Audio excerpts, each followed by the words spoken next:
Hi guys, welcome back to just a short video, just an update really to show you guys what we did over the last 2 days. So as you can see here, the room is being painted. This was day 5, actually had one coat of paint, and also you can see I've done some silicone around the tiles, and the toilet and sink are back in.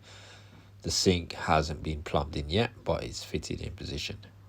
And this is day 6 now, where you can see the shower screen has been put on and the shower has been attached to the wall. This day 6 we also did, you can see silicone around the bath, clear silicone all the way around the bath, so it's not as obvious. And also we did the second coat of paint, including the woodwork, as you can see around the window and skirting boards and the windowsill as well.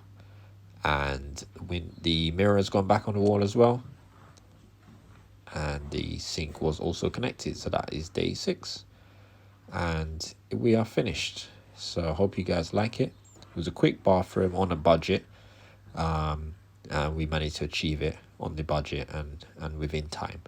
So I hope you guys liked it. So please like and subscribe for more videos. Thank you.